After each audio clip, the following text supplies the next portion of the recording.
A young Muslim migrant defeats a political dynasty and might become the next mayor of the most important city in the United States. Can he be the new face of the Democratic Party? Hello, I'm Arnold Naidu, and this is The Heat.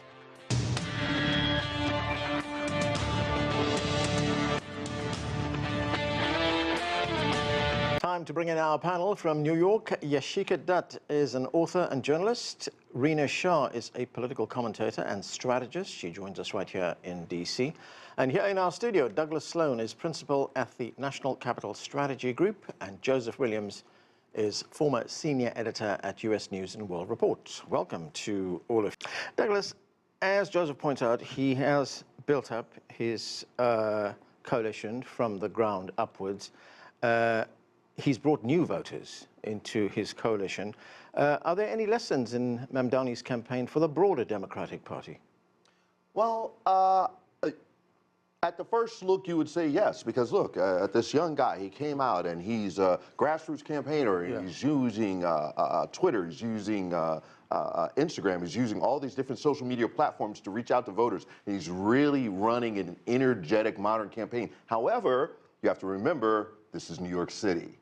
This is not Peoria. This is not Peoria, Illinois. This is not in Connecticut. This is not in Georgia. This is not in some of the swing states. This is New York City. It's very different, very unique electorate. So what is working here in New York City? Unique, yes, but the majority of New York Democrats voted for him. Yeah.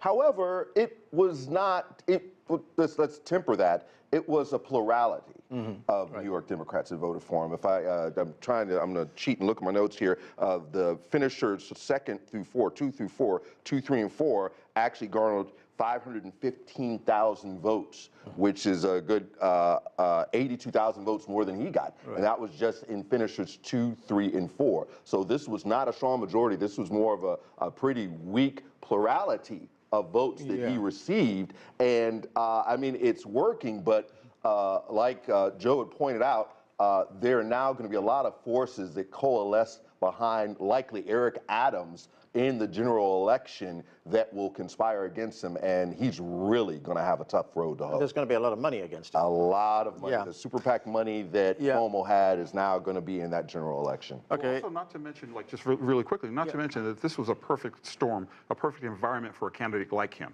Cuomo, very flawed. Eric Adams, very flawed. General election, not a lot of turnout relative to a general election versus a primary. So I think it's going to be not only a different race, but a different environment that he's going to have to... But some of the other candidates actually do support his platform. They do, but these are candidates who don't have the names or the firepower as Cuomo or Eric Adams. Okay. And certainly the moneyed interest, Wall Street is very... I struggle to see how Wall Street is going to line up behind Mamdani. Douglas, I want to get your response to something that Reena Shah said a moment ago, and that was that this is an indictment on the Democratic Party nationally.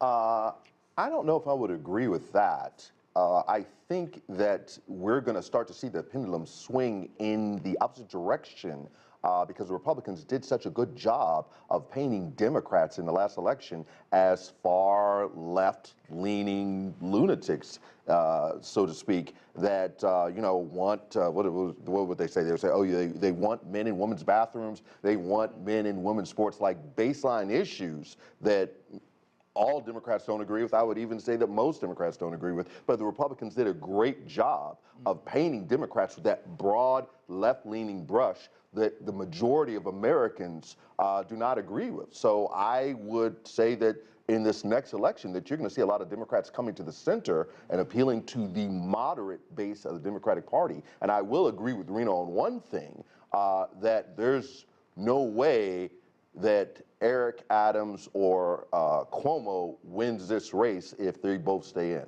One is going to have to drop out. I would suspect it would be Cuomo. And then if it's just Adams against Mamdani, there are pathways for him to win because Mamdani is angry at the Jewish community. The Republicans and independents and moderates could all line up behind Adams. He could get some of that super PAC money. Some of the boroughs that Mamdani won went to Adams 4 years ago. So he could conceivably pick those votes back up and, you know, Right. do pretty well in the general election. We have a few minutes left. I want to talk about one other big political development right here in Washington. That is the legislation going through Congress right now, known as the Big Beautiful Bill. It's just passed in the Senate in a tie-break vote. Douglas, what does it mean for Donald Trump? What does it mean for the Republicans? Well, for Donald Trump, it's great. You know, he is step 2 of getting his bill through. Now it goes back to the House where they have to reconcile it and get it out of the House.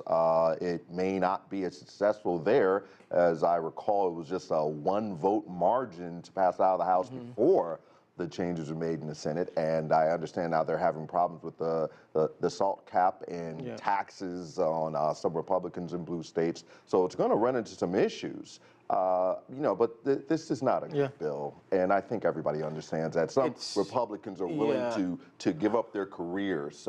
Senator Tom Tillis is willing to give up his career for this for this bill, and he's determined to be on the right side of history. And to quote one of Joe's favorite people, Sean Puffy Combs, all money ain't good money, and they get that with this bill. It's like, hey, all right, this is not something they should be voting for. One of the people really unhappy with this bill is one of Trump's strongest supporters. You know who that is, right? Elon. Right.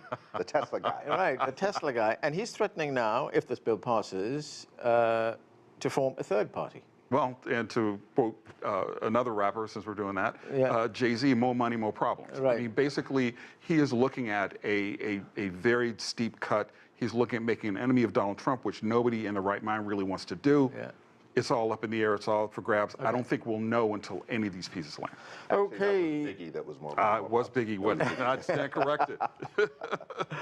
Okay, we have to leave it there. Thanks to all of you for being with us. That's it for this edition of The Heat. I'm Anand Naidu in Washington.